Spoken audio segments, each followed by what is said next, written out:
살아계신 하나님 아버지, 감사와 찬송과 영광을 올려드립니다.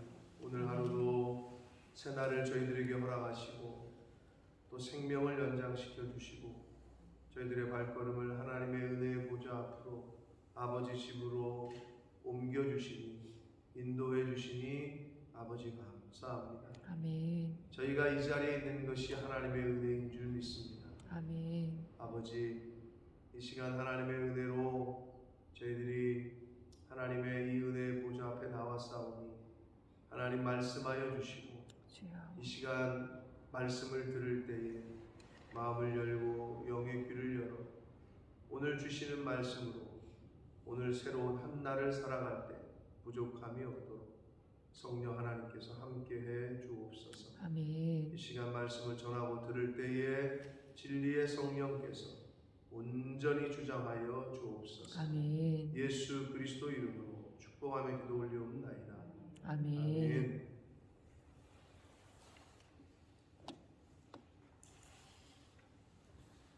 자, 오늘 14장 후반부에 해당하는 말씀인데요.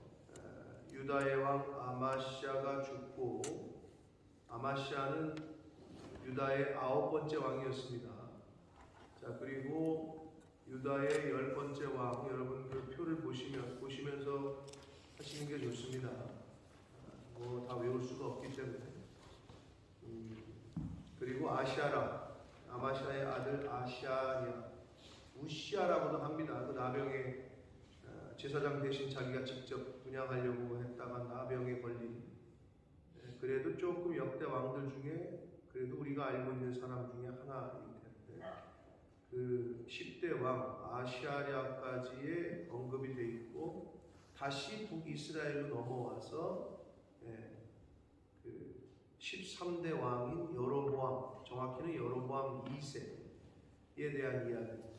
여로보암 2세는 41년간 다스렸다고 되어 있는데 이 북왕국의 가장 오래 통치한 왕입니다.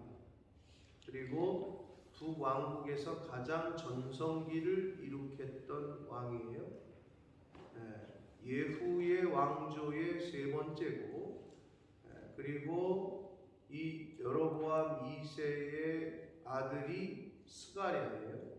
스가랴 왕이 14번째 왕이에요, 북왕국에. 그래서 예후 왕조가 하나님이 4대까지만 하시겠다고 했잖아요. 그래서 이 스가랴가 마지막 왕입니다. 여로보암 2세의 아들인 스가랴가 북왕국의 14번째 왕으로 예후 왕조의 마지막 왕이다. 그런데 이 마지막 왕은 예후 왕조가 어떻게 막을 내리느냐? 마지막 왕 14번째의 왕인 스가랴 왕은 즉위한 지 왕이 된 지 6개월 만에 살룸이라는 사람에게 살해를 당하고 그냥 끝납니다. 이게 예후 왕조의 마지막입니다. 자, 그래서 오늘 스가랴 왕까지 언급이 되는데, 자, 17절부터 주시는 그 말씀을 통해서 한 절씩 보시면서 함께 은혜를 나누도록 하겠습니다.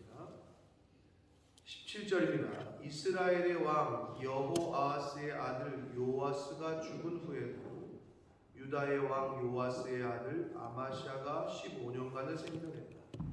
자, 아마시아가 에돔과의 전쟁에서 하나님의 은혜로 승리를 했는데 본인이 잘한 것처럼 그래서 한번 이기니까 이게 정신이 획가닥해가지고 북왕국에게 선전포고를 하고 북이스라엘 요아스에게 한마디로 맞짱 한번 뜨자 해가지고 전쟁을 일으켰어요.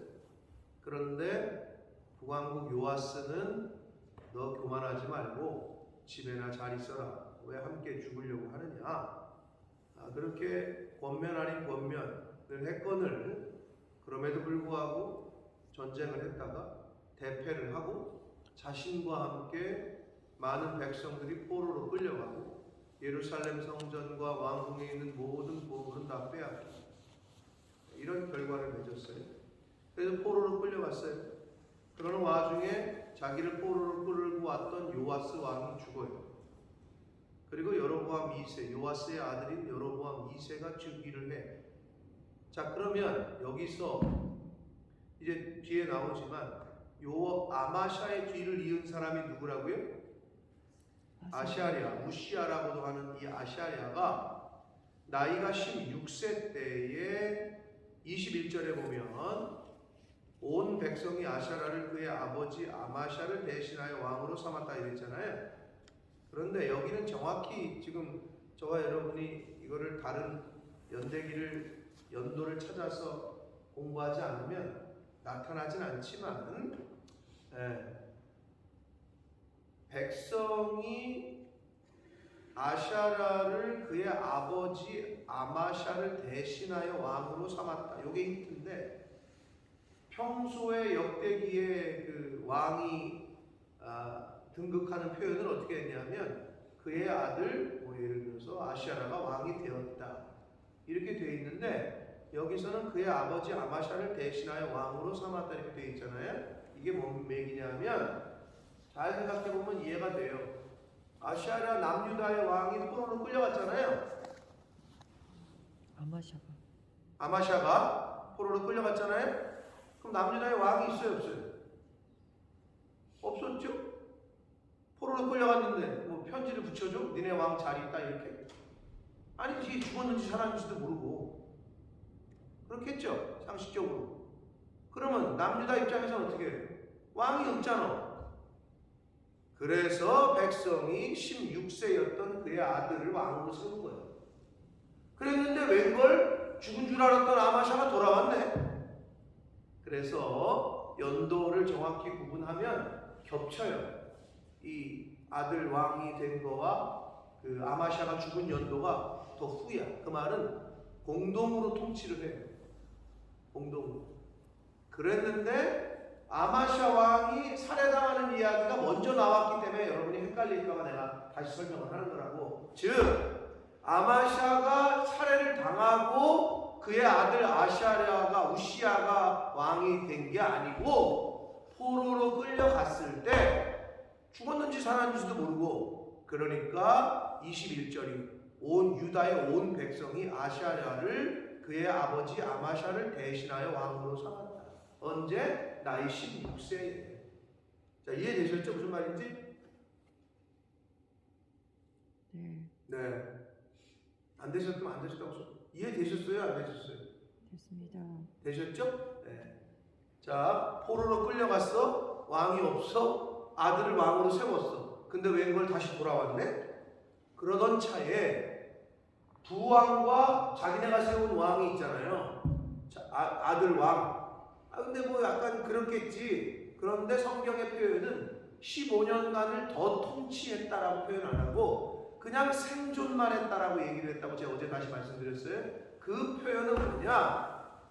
한마디로 왕으로서의 어떤 뭐 권한, 뭐 위엄 이런 걸 왜? 자기 아들이 일단 왕이 또 됐잖아. 백성들이 왕으로 세워가지고 돌아왔더니 자기 아들이 왕이 돼 있는 거지. 그러니까 좀 애매한 포지션이었겠지. 그러던 차에 그 신하들이 반란을 일으켜가지고 죽인 이유가 뭐 성경에 정확히 나오진 않아요. 그러나 뭐 이제 북이스라엘과의 전쟁에서도 패했고 여러 가지 책임을 물었겠지. 그러니까 또 한 나라의 태양이 한 하늘의 태양이 둘이 있을 수 있겠냐? 뭐 여러 가지 뭐 이유가 있었겠지만.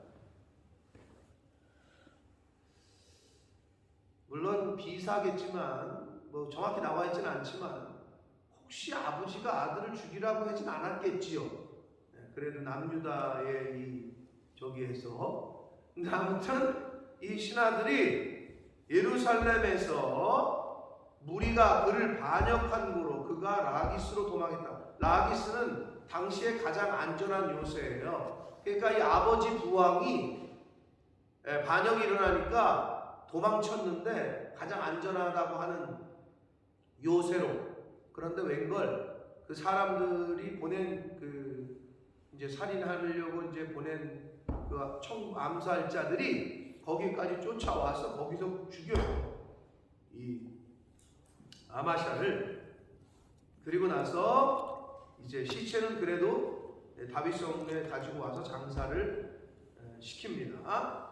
그러고 이제 21절이 나오기 때문에 여러분이 성경을 읽을 때에는 죽은 후에 아들이 왕이 됐나 보다가 아니라는 것을 제가 말씀을 드리고 그런 사정이 있었다. 자, 그런데 이 아마샤가 신하들에게 배신당해서 죽었는데 그의 아버지가 누구예요? 성경이 계속 그 북왕국가 왕의 이름하고 헷갈리게 하는데 그의 아버지도 요아스야. 남유다의 8대 왕인 요아스. 그 요아스도 어떻게 죽었어요? 잘 기억이 안 나지만 신하에 의해서 죽었단 말이에요. 그러니까 그 아버지와 그 아들이 똑같이 신하에 의해서 반란을 일으켜서 죽게 됩니다.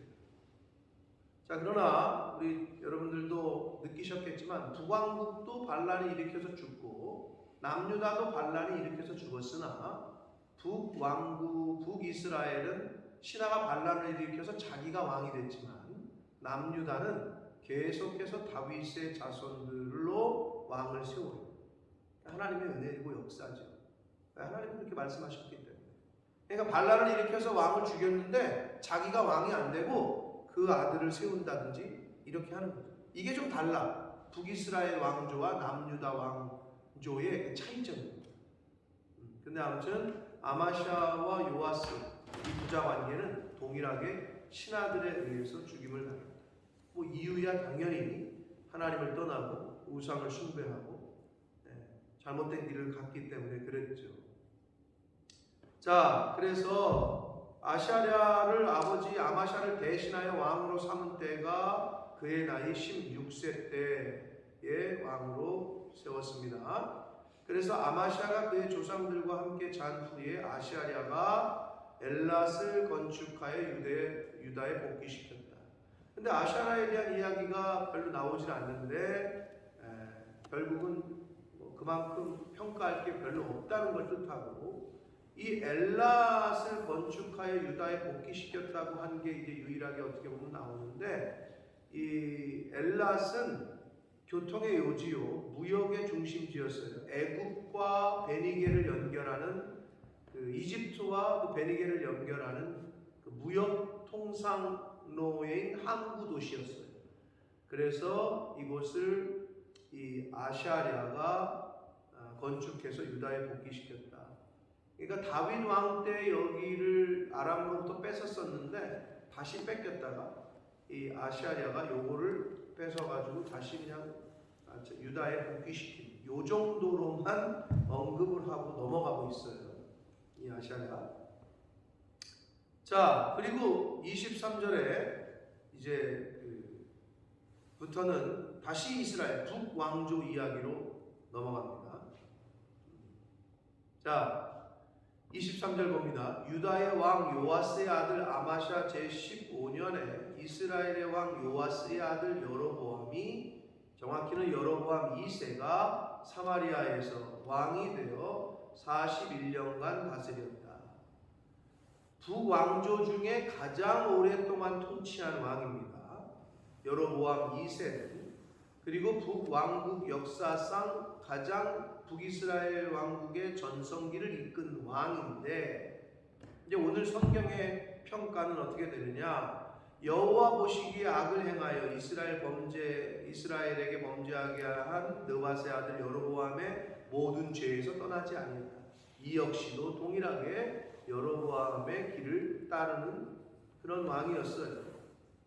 그런데 왜 하나님께서 이러한 왕을 41년간이나 통치하게 하셨고, 그리고 왜 이러한 왕에게 전성기를 부과하게 하셨느냐? 그게 나옵니다. 뒤에 25절 봅니다. 이스라엘의 하나님 여호와께서 그의 종 가드 헤벨 아민떼의 아들 선지자 요나서의 저자인 요나가 맞습니다. 그 요나가 이 당시에 활동하고 있었던 거죠. 우리는 그냥 니느웨에 가서 활동한 것만 나오는데, 사실은 요나 선지자가 어떠한 하나님의 말씀을 북왕국에 선포했는지는 여기밖에 안 나와요. 그런데 아무튼 내용은 뭐냐? 여로보암 2세가 영토를 확장할 거다. 이웃 그들의 적군을 물리치고 결국은 하나님께서 그렇게 하셨거든요. 근데 그 이유가 나옵니다.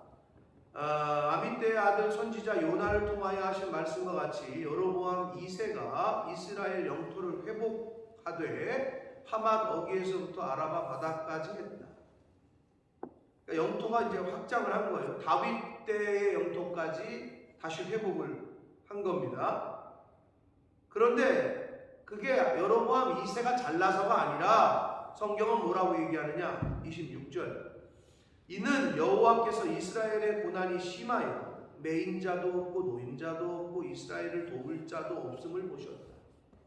그러니까 북이스라엘 하나님이 선택하신 선민이었는데 자꾸 딴 길로 가고 우상 숭배를 하니까 이웃 나라를 통해서 징계를 하셨는데 그럼에도 불구하고 징계는 하셨으나 그 징계의 이유는 죽이게 완전히 버리게 하시기 위함이 아니라 돌아오게끔 하려고. 다시 좀 니네 나한테 다시 돌아오라고. 그러한 사랑의 징계였는데 그럼에도 불구하고 그 북이스라엘 백성들이 너무 고통스러워하니까 여호와께서 27절 이스라엘의 이름을 천하에서 없이 하겠다고도 아니, 그러니까 북이스라엘을 내가 싹 죽이겠다 이렇게 하나님은 하신 적도 없기 때문에 요아스의 아들 여로보암의 손으로 구원하신 거다라고 성경은 말해요.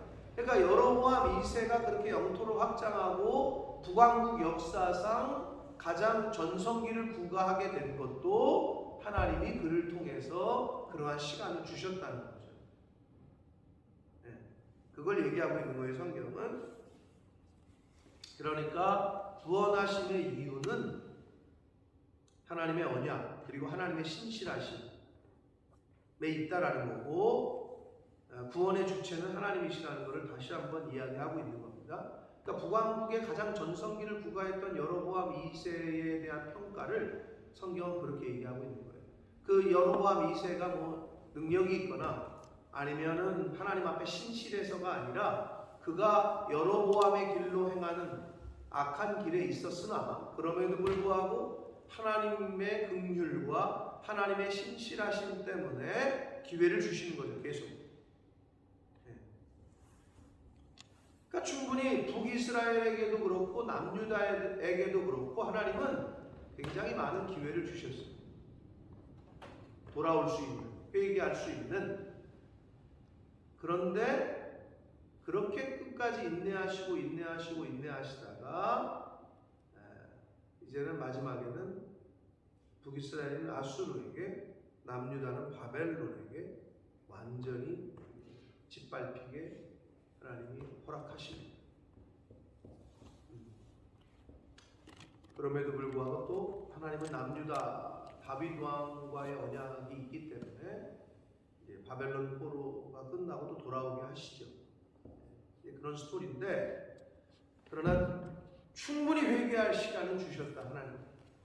이건 우리에게도 마찬가지입니다. 하나님의 자녀된 저와 여러분에게도 우리가 잘나서가 아니고 우리가 뭐 하나님이 주무셔서가 아니라 하나님은 충분히 회개할 기회를 주시고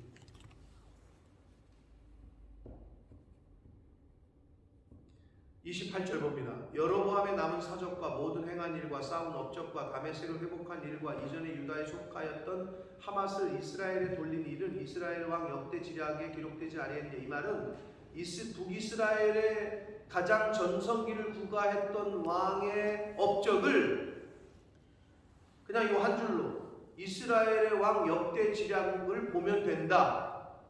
이 성경의 저자는 사실 그렇게 얘기하고 있는 거예요. 사실 신앙적으로 논할 게 없다는 거야. 그냥 평가할 게 없고 그냥 이스라엘랑 역대 지략 그냥 봐라 이 얘기예요. 왜? 여로보암의 길을 떠나지 않았거든. 이 여로보암 2세대 이름도 똑같아가지고 말이야. 우상 숭배의 길을 떠나지 않았기 때문에 성경에서는 지금 그냥 역대 지략 봐라 이런 거죠. 그러니까 성경은 무슨 정치적으로 그리고 무슨 뭐 사회적으로, 경제적으로 발전시킨 거 이게 중요한 게 아니야. 하나님 앞에서 얼마나 신실했느냐. 이거를 지금 사실 초점을 맞추고 있는 거죠. 그래서 그냥 이 한 줄로 끝나요.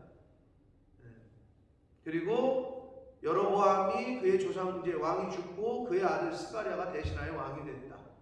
이제 하나님이 약속하신 예후 왕조의 마지막 왕인 14번째 왕입니다.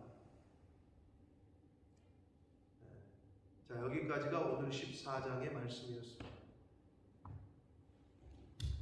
자, 그런데 조금 추가해서 말씀을 드릴 거는 유다의 왕 아마샤가 신하에 의해서 저렇게 배신을 당해서 또 죽게 되는데, 그냥 여기서는 그냥 신하에 의해서 죽었다고만 나오는데, 같은 그 이야기를 하고 있는 역대하 25장부터 27장을 보면 동일한 사건이 기록되어 있거든요. 그런데 이 아마샤의 죽음이 역대하 25장 27절에 보면 그가 여호와를 버렸기 때문이다 라고 정확히 기록하고 있습니다. 하나님의 징계인 거죠. 결국 그가 여호와를 버렸기 때문이다 라고 분명하게 기록하고 있습니다.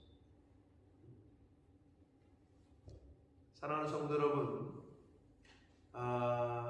계속해서 이 역대 왕들의 이야기를 통해서 우리가 엿볼 수 있는 건 하나님을 떠나고 하나님을 버린 자는 이 세상에서 사람들에게도 버림을 받습니다.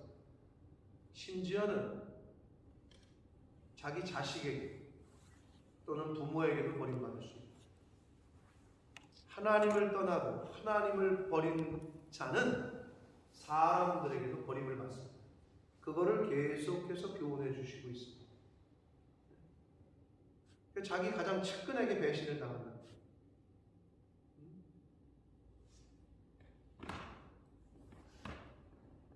하나님의 징계라고 성경은 분명히 말씀하고 있습니다. 자, 그리고 북이스라엘의 여로보암 2세가 일반 역사의 시각으로 보자면 가장 북이스라엘의 전성기를 일으켰던 왕이라고 평가를 받으나, 그러나 그것은 모두 하나님께서 하신 것이라고 성경은 지금 열왕기의 기자는 이야기를 하고 있고, 하나님이 요아스의 아들 여로보암의 손으로 구원하신 거다. 그러니까 구원의 주체는 하나님이시다 라고 이야기하고 있는 건데, 예레미야 선지자가 예레미야 33장 2절에 뭐라고 얘기했느냐? 이 일을 행하시는 여호와, 그것을 지어 성취하시는 여호와라고 말씀합니다. 저와 여러분이 늘 잊지 말아야 될 게 그겁니다. 착각하면 안 돼요. 뭐를? 내가 하는 게 아니라 이 일을 행하시고 그것을 성취하시는 분은 하나님이십니다. 아멘. 하나님이 행하시지 않고는 저와 여러분이 호흡할 수도 없는, 하나님이 이 하루를 주시고 지금 생명을 연장시키셨기 때문에 우리가 숨을 쉬고 오늘을 맞이하고 있는 거고 이 자리에 있는 건데, 우리가 너무 착각할 때가 많아요. 당연한 것이 아니에요. 하나님의 은혜. 아멘.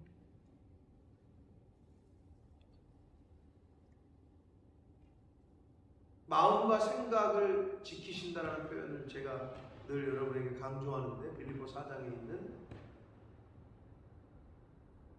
마음과 생각을 지키신다. 아무것도 염려하지 말고 오직 모든 일에 기도와 간구로 너희 구할 것을 감사함으로 하라. 그리하면 그리스도 예수 안에서 모든 지각이 뛰어난 하나님의 평강이 그리스도 예수 안에서 너희 마음과 생각을 지키시라. 이랬잖아요.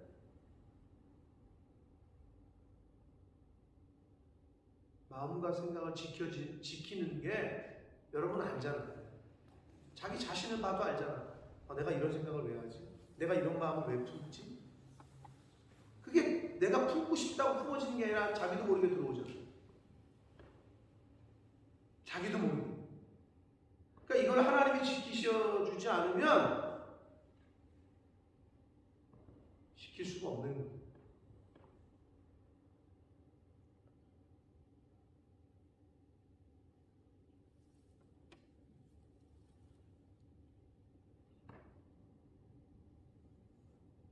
제가 새벽에 연락을 하나 받았는데 뭐 옛날 어르신들 말씀이 그래요. 목회 하시는 분들 새벽에 연락 오면 뭔가 이상한 거. 새벽에 카톡이 하나 왔는데 한국에서 온 카톡이 그런데 아내와 아이를 7살짜리 애를 두고 남편이 죽었어.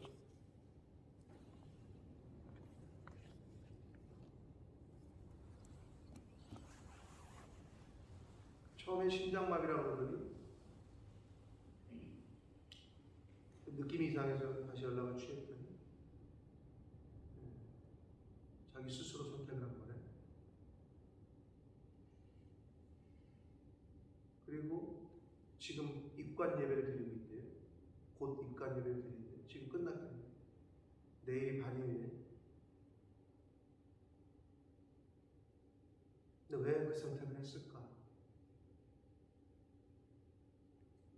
경제적인 어려움이 있었던 것 같아요. 아내 모르게. 빚을 남기고 떠나는 거지 결국. 근데 중요한 건 뭐냐? 그 엄마 아버지가 잘 사는 거야. 그러면서 그 남겨진 아내가 하는 말이 사랑을 받지 못했다는 거야, 부모한테. 저희도 대략은 알고 있었으나 구체적인 건 모르는데 부모와 자식 간의 관계가 부모가 잘 살아, 돈이 많아. 근데 얘는 왜 경제적인 어려움을 부모한테 얘기도 못했으며 그 부모는 왜 그 자식을 그렇게 궁지로 몰았을까? 그리고 걔는 왜 그런 선택을 할 수밖에 없었을까? 여러 가지 마음이 들었습니다. 왜냐? 제가 책임에서 자유롭지 못하기 때문에. 물론 제가 가리킨 거 여기서 떠난 지 오래됐어요. 왜? 우리 교회에서 만나서 결혼한 애들이니까.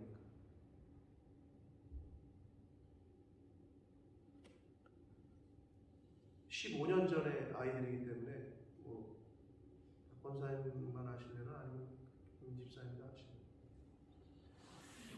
너무 마음이 아팠어요. 왜 그랬을까? 왜 그렇게 뺏기 선택을 할 수밖에 없었을까?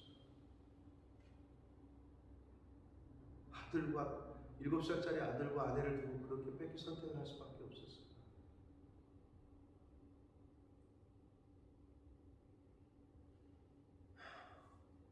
여러분, 자녀가 자녀의 자리에 있고 남편이 남편의 자리에 있고 여러분이 아내의 자리, 부모의 자리에 있는 게 그냥 되어지지 않습니다.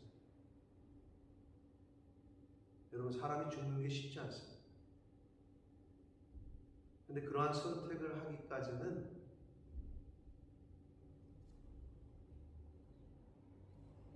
결국은 하나님과의 관계가 바로 되어 있지 않았기 때문에 그 생각을 나 죽어야 되겠다 이 생각을 떨쳐버리지 못한 거예요. 여러분 생각을 해보세요. 그 높은 곳에서 떨어진다? 이거 쉽지 않다니까. 근데 왜 그랬을까? 답은 하나예요. 그 애의 마음에 영에 하나님의 말씀이 없었어요. 여러분 돈이 우리 자녀들을 붙잡아 주지 못해요. 정신 똑바로 차리셔야 돼요. 내 새끼는 아니고 그게 어딨어. 사자는 우는 사자처럼 먹잇감을 잡아 집어삼키려고 덤벼드는데 요 세상이 어떤 세상인데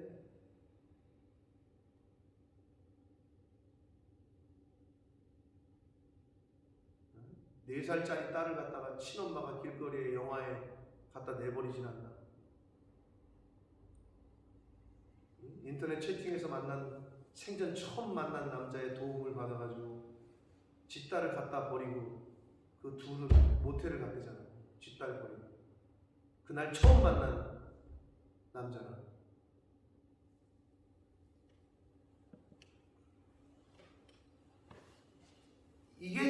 우리가 살고 있는 사회의 현실, 그런 가운데 우리의 자녀들이 자기 정신과 마음을 지켜야 돼. 그런 뉴스들과 그러한 세상의 풍조와 사상을 보면서 자라난단 말이에요. 하나님이 지키시지 않으면 지킬 수가 없습니다. 하나님과의 관계가 바로 되지 않아요. 성경은 아마샤를 그가 하나님을 버렸기 때문이다 라고 분명하게 우리에게 교훈을 해주고 있습니다. 여러분, 우리가 하나님의 은혜를 입고 하나님의 사랑을 경험했다면, 그래서 우리가 오늘 이 자리에 있는 거 아닙니까?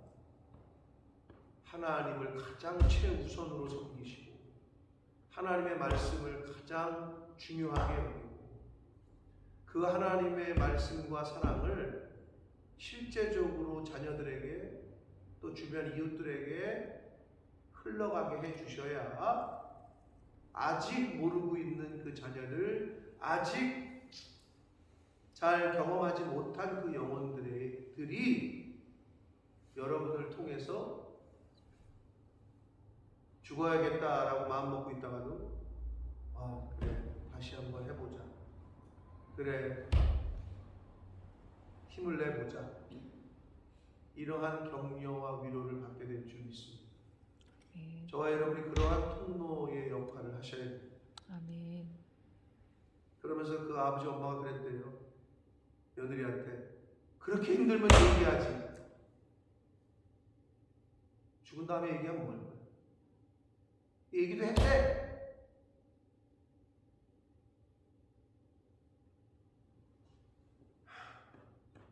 아무튼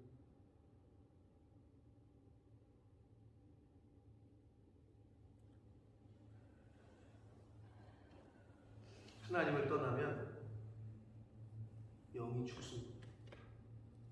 하나님의 말씀을 가까이 하지 않고 떠나면 자기도 모르는 사이에 죽어갑니다. 여러분의 영이 죽으면 여러분의 자녀들, 가정에 그게 고스란히 전달된다는 거 늘 잊지 마시고, 가정의 등불, 빛을 비춰주는 그 불이 꺼지지 않도록, 성령의 불이 꺼지지 않도록 성령의 기름을 늘 기름 부으심을 받는 저와 여러분 되시기를 축복합니다. 아멘. 성령의 기름 부으심이 없으면 그 불이 꺼진다.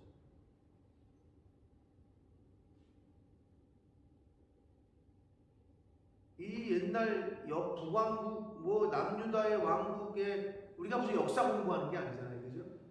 그래서 이거를 통해서 주시는 그날의 교훈을 딱 붙잡고 오늘 하루를, 오늘 말씀을 주신 그 말씀에서 주시는 교훈을 붙잡고 그것을 이루어가며 살면 되는 거예요. 아멘. 그래서 내일을 허락하시잖아요. 내일을 못 맞이할 수도 있어요.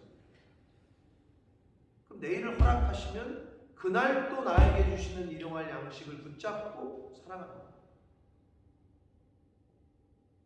그거를 자녀들이, 남편이, 주변의 이웃들이 보고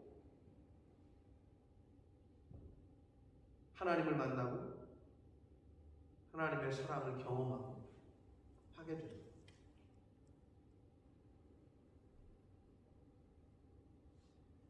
여러분, 부질없습니다. 재물은 부질없습니다.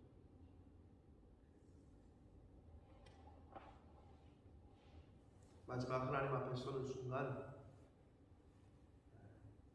부끄럽지 않고 후회하지 않도록 하루하루 하나님이 주시는 새날과 하나님이 주시는 그 생명을 가지고 하루하루 하나님의 말씀을 붙잡고 주변 이웃들에게 그 성령의 불빛을 잘 비춰줍니다.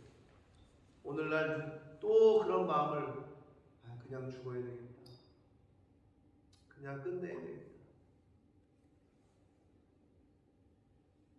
하는 사람들, 또는 그런 마음을 먹고 있는 사람들이 저와 여러분의 그 따스한 성령의 비춤을 통해서 책임과 위로와 격려를,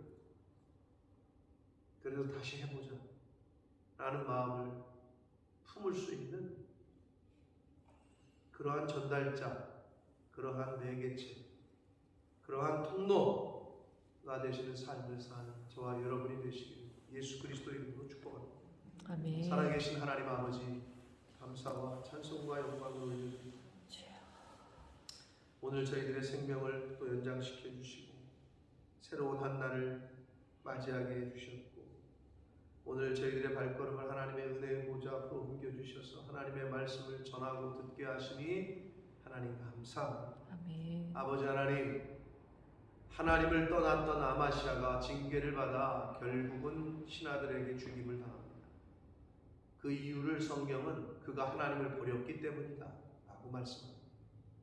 하나님을 떠나는 순간, 하나님을 버리는 순간 우리의 영은 죽은 것이나 다름없음을 깨닫게 하시고 늘 하나님 편에 설 수 있도록, 늘 하나님 말씀을 붙잡고 그 말씀을 양식 삼아 살아가는 저희들 제가 되도록 주님 은혜 내려 주옵소서. 아멘. 그리하여 하나님 생명의 빛을 내 자신 자녀들에게, 내 남편에게, 내 가족들에게, 내 이웃들에게, 옆에 있는 사람들에게 생명의 빛을 전하는 자, 어두움을 전하는 자가 아니라, 저주를 전하는 자가 아니라 생명을 전하고 빛을 전하는, 하나님의 사랑을 전하는 그러한 하루하루의 삶을 사는, 하나님이 생명 주시는 날 동안에 그러한 삶을 사는 빛의 통로, 생명의 통로, 사랑의 통로로서의 삶을 사는 제가 되게 해주시고, 이 자리에 있는 하나님의 사람들 한 사람 한 사람들 되게 하여 주옵소서. 아멘. 예수 그리스도 이름으로 축복하며 기도 올려옵나이다. 아멘.